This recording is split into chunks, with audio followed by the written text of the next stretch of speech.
Welcome to Epic Begins with One Step Forward, the podcast that reveals how to plan, achieve, and enjoy the journey of creating epic results in your life, business, health, and relationships. Here's your host, best-selling author and motivational speaker, Xander Sprague.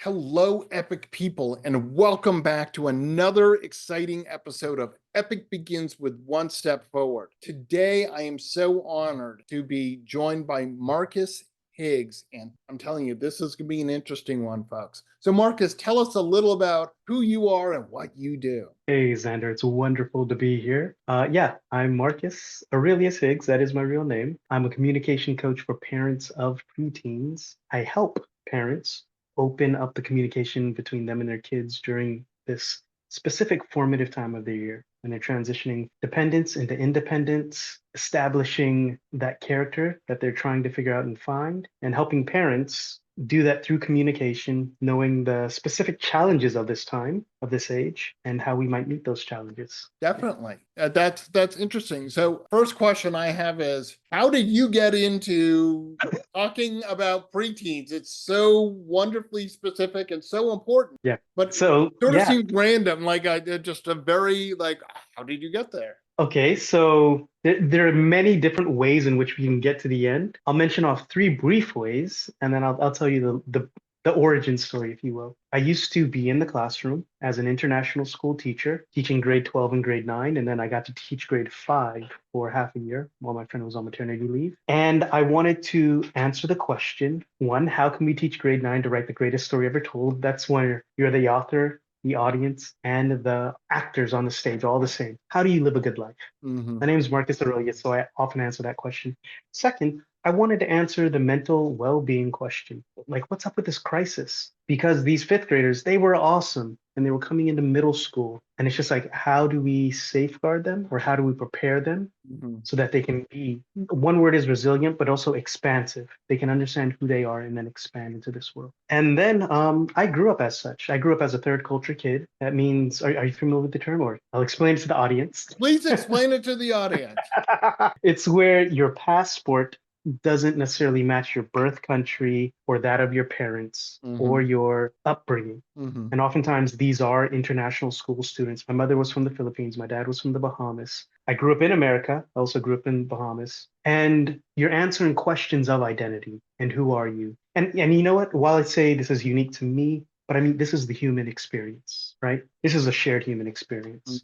I studied communication, journalism in Alabama at Wood University before going off to be a missionary in South Korea. My understanding of the divine expanded, and that is a very much part of me. That's why I don't hide it. But I mean, I'm BYOB, bring your own beliefs. Like I rock and get with everybody. I studied Islam as a world religion in Saudi Arabia when I taught there. I lived in Thailand, in Spain, Eastern traditions, and people are interesting. I love people, really, honestly, and I don't love your kids as much as you do. So that's why I came out of the classroom. But I still support parents because it's a skill that I do have. I'm still an educator. I just changed my audience so I could do it at scale. Cool. That is certainly, that's interesting. It's one of the, when your profile came up, one of the things that was interesting is I'm a licensed professional clinical counselor, and I did all of my internship hours counseling middle school and high school students. Hey,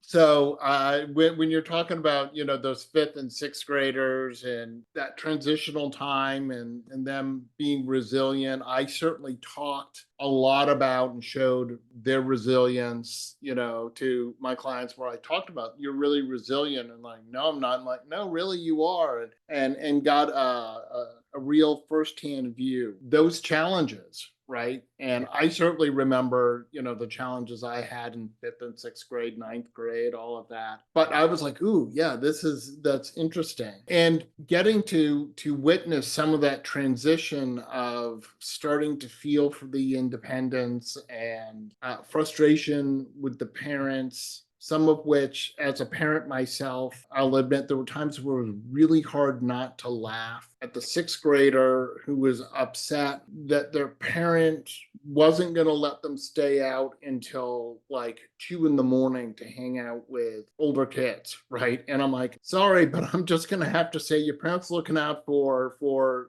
probably your betterment, really. Yeah. And actually just that point, one metaphor is kids are like gears turning, but when you look at sixth, seventh, eighth grade middle school there, some of them can be as tall as this and as short as this. They haven't reached their growth spurt yet, and they're gears that don't reach each other. So it's all this mismatch, right? Absolutely. And there are obviously the people who, their upbringing and stuff is such that some are more mature and some are more immature in terms of whether we want to call it worldliness, awareness of, frankly, awareness outside of themselves. You know what I mean? Yeah. Yeah. It is truly diverse. Oh my goodness. And then it's learning how to get in where you fit in while understanding yourself, while trying to understand the system, while having so many expectations of you. Oh, absolutely. And that's why they cocoon to actually try to process this stuff, because they're also highly stimulated by nature, which is actually a benefit. It's a feature, not a bug, because life is trying to push them out of the nest. Quite literally, birds do that. They take away the downing in the nest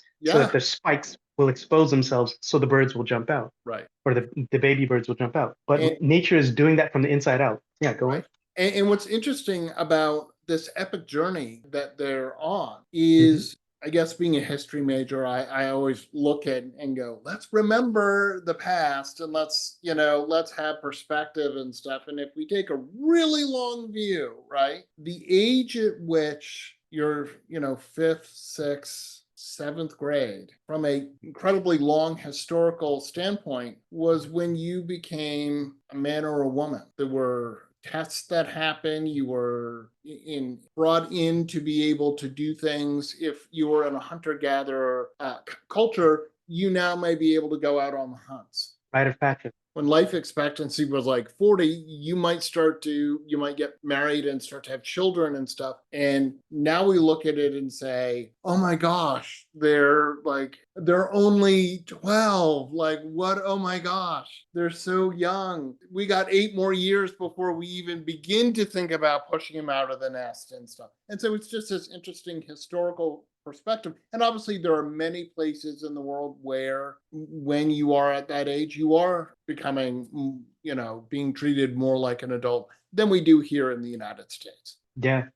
Actually, in Bruce Perry's book, What Happened to You with Oprah, he was speaking about how because we don't have that rite of passage anymore, I don't want to say mess with, but people can't find their identity so easily because there was that delineation of, oh yeah, now you are something else. What are you, right? But because we don't have that rite of passage anymore, kids are just drifting through and it creates a failure to launch, if you will, or not knowing who they are. Right, absolutely. And even I'll sit there, I don't like to think of myself as old, but I do sometimes have to go, oh, the reference I'm giving is from last century and doesn't. Yeah. But for me, sort of that rite of passage was getting your driver's license, right? It was this big thing. And yet I had high school students who, they would talk about something. I'm like, oh, well, and, my bad for making an assumption. But here's a 17-year-old. I'm like, well, can't you drive yourself? Oh, no, I don't have my driver's license. Okay, well, are you going to get one? No, I mean, I can take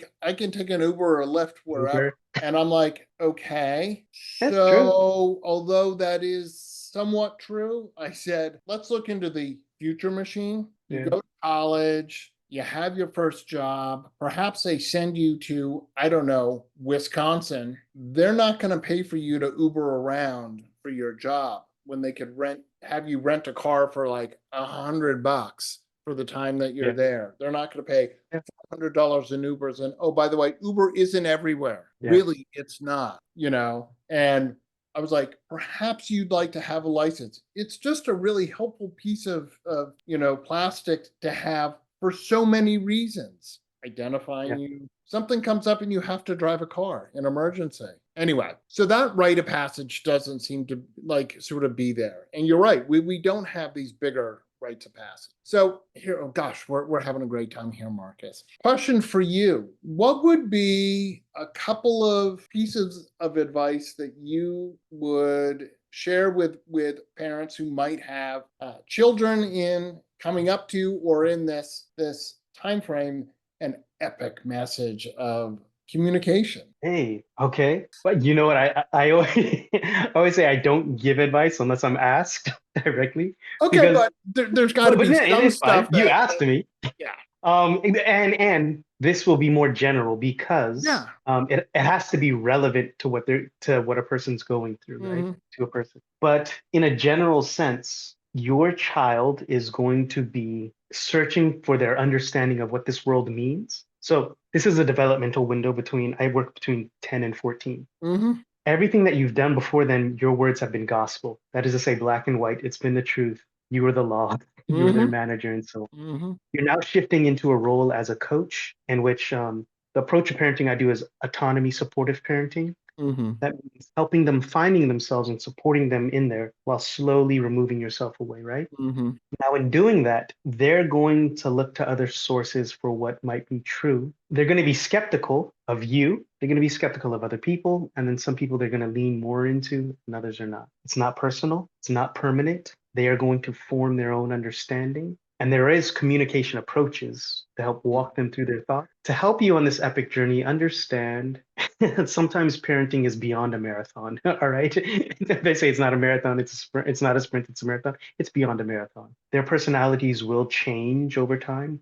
What you're there to do, in my understanding of what parenting is, the etymology, the root of the word means to bring forth. Mm-hmm. You create the context for their expression to happen. And that doesn't mean everything is permissible, but you still set up boundaries and rules under which that happens. And you keep them safe, which is a parent's job. And you also allow that expression to happen. And we're going to talk about what that expression is. We're going to have conversations about it. That's what I would say. And not only that expansion there in that safe space, but then that expansion beyond the safe space, because that's eventually what it's going to get to. When you speak of resilience, resilience is stress coming in to hit the system. But I also believe that us as the system are meant to expand beyond that. And you will meet stress as you expand. How do you do that? How do you teach that to a kid? And that only comes from speaking directly to their identity. In the show up framework that I teach, it starts with a strong identity. Yeah. Absolutely. It starts with a strong. And obviously keeping in mind that, again, I keep calling it an epic journey because it really is. Yeah. Right? It is. They are, for me, epic is every pilgrimage includes commitment and trying on different hats as young adults do as they're transitioning is part of that pilgrimage. Like what fits. And I know I saw it in my children, my two daughters, but also in the students I was helping, that even throughout a school year, like, they were really into, come in and I first met them and they were goth, and then that kind of changed, and now they were, really into theater. They were, trying that on, and they were trying on these different identities. And as a parent, it can be challenging to, as you said, support, set boundaries. And the question is, what are those appropriate boundaries? Do you give them enough room for them to be who they're becoming? Whether you like who they're becoming or not, that's actually not the point. Because if you talk to my mom, I'm sure there were some years where she might have said, I really love him, but I'm not sure I like him so much today, Yeah. Yeah, sure. And I also, but way before this, I taught sailing, and I was always amazed at these delightful young people who one summer I'm like, oh, this person, Marcus, is so great. And then the next summer you come back and I'm not as enthralled with the attitude I'm getting, the eye rolling, all of that. But I also try and remind myself that I too went through that. So it's unfair for me to apply a standard that I wouldn't apply to myself, or I didn't want applied to me. And I think that's really essential for parents. Remember, when you get upset that your you find that your kid is, I don't know, trying out being a goth or listening to death metal or whatever, right? Yeah. Did you do that, and did you want the chance to also do that? And then there are the bigger things that I try and I end up talking to lots of parents and stuff. You're good. And I'd be like, one parent was really upset because they had caught their kid smoking a cigarette. Now, I'm not advocating for smoking, but I'm like, did you perhaps at 12 try a cigarette? Well, yeah. So where's the difference, right? There Yeah. are the things that kids do that they shouldn't do. But again, and here, Marcus, you and I, we're boys, we're men, but we're boys. As I told my daughters, boys are dumb. We're all dumb. But boys between like 10 and 20 are especially Extremely dumb. especially dumb. And I demonstrated that for them because they're like, what do you mean? I'm like, all right. So I went to YouTube and I literally put this search in: people hurting themselves. Pulled up a 5-minute video, which was just clips of people crashing on skateboards, skiing, just all of this.